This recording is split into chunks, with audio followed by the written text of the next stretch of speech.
Some paralyzed dogs are walking again thanks to a new treatment, and it's not one of those cute doggy wheelchairs. It's an enzyme injection. Welcome to the Goodish News channel. I'm Ashley, your professional pessimist. In an effort to prove to myself that not everything is terrible, I bring you news stories that aren't exactly amazing, but you won't leave feeling any worse than when you got here. Dogs have lots of incredible talents, and one of them includes injuring themselves doing completely normal dog things. One minute your Dachshund is running around the living room like a parkour champion. Parkour! Parkour! Parkour! Parkour! I'm right behind you, Andy! Come on! Do it! Yeah! Parkour. And the next, they're looking at you like they can't figure out why their back legs suddenly don't work anymore. For a lot of dogs with severe spinal injuries, the story pretty much stops there. So obviously, there are some ways we can try to manage their symptoms using pain meds and maybe surgery. And even my cold dead heart melts a little when I see a sausage dog in a wheelchair. But this new treatment being tested in dogs is doing something we were told doesn't really happen. Some paralyzed dogs are actually walking again, and the way it works might eventually matter for humans too. If you own a Dachshund, a corgi, or a beagle, or really anything with a long back and short legs, congratulations. You live with a structural engineering problem on four paws. These adorable freaks of nature are prone to something called intervertebral disc disease, or IVDD. The easy explanation is the little cushions between the vertebrae can break down or suddenly rupture. The ruptured disc puts pressure on the spinal cord, and that can result in loss of movement in the back legs, weakness, or full paralysis. And sometimes bladder and bowel issues, because that's definitely needed on top of everything else.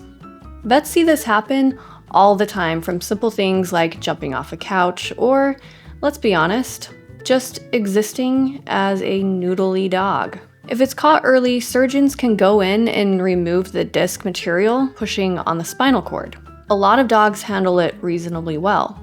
But if the damage is too extensive or if the dog has lost all sensation, the outlook gets a lot less hopeful. So for years, the standard procedure has been try surgery, do rehab, and if things don't improve, the damage might be permanent. That's how it has been, but not necessarily how it will continue. The experimental treatment here is based on something called chondroitinase ABC. It sounds like a bad internet password or something, but it's actually an enzyme. Enzymes are proteins that can cut or break down specific molecules. In this study, vets injected it into the damaged discs next to the spinal cord, where it breaks down molecules in the disc material that contribute to the compression. This clears away some of the unwanted material and helps relieve pressure on the spinal cord, making it easier for their surviving nerve pathways to do their job.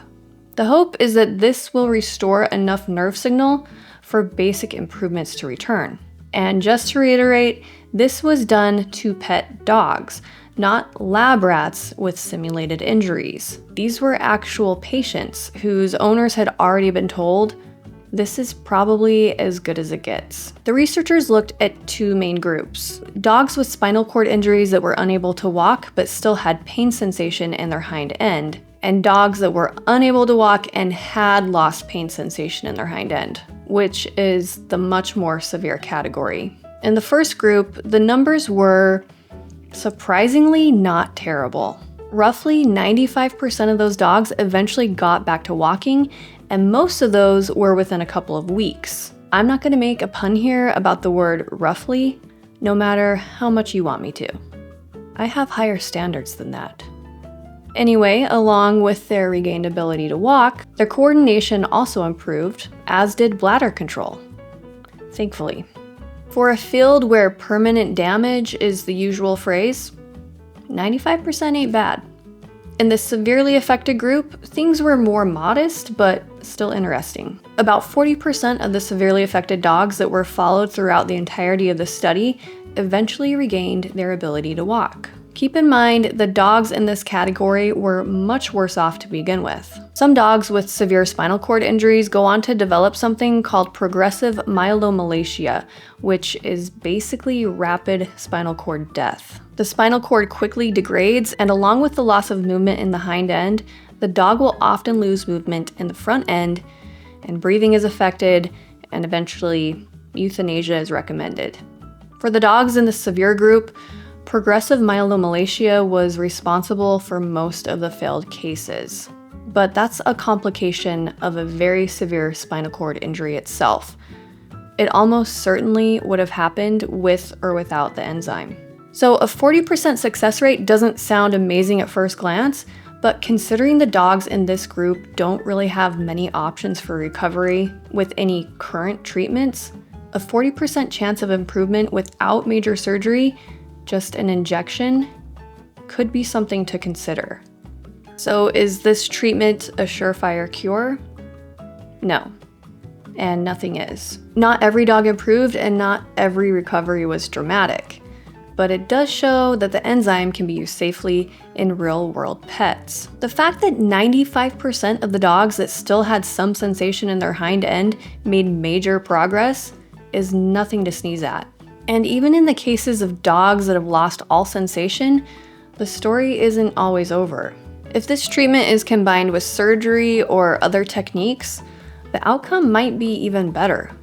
All this raises a bigger question. If it works in dogs, what about people? Quick reality check. Has anyone injected this enzyme into paralyzed humans and proven that it helps them walk again? No.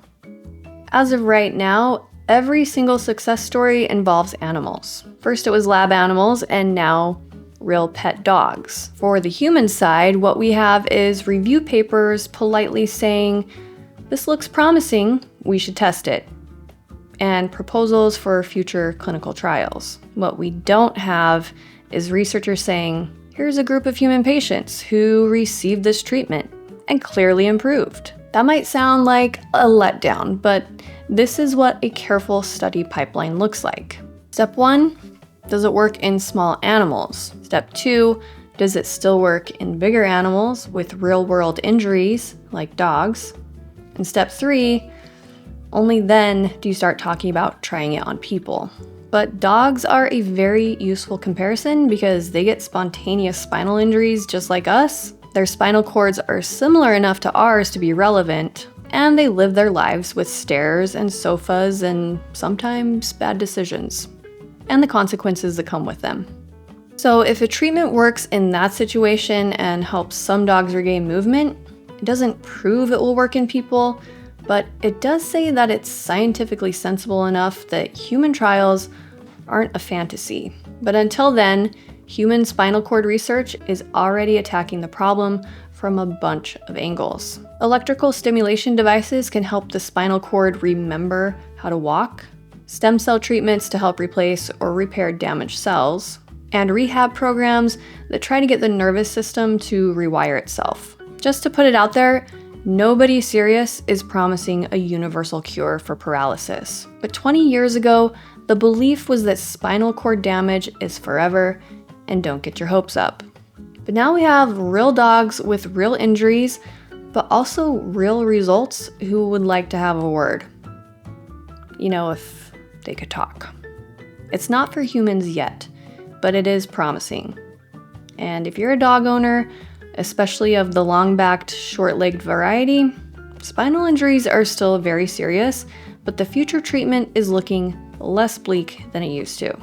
If you're thinking about human paralysis, whether that's something you deal with yourself, or a family member, or just in general, we still don't have a fix, but I think we've made it past nothing can be done.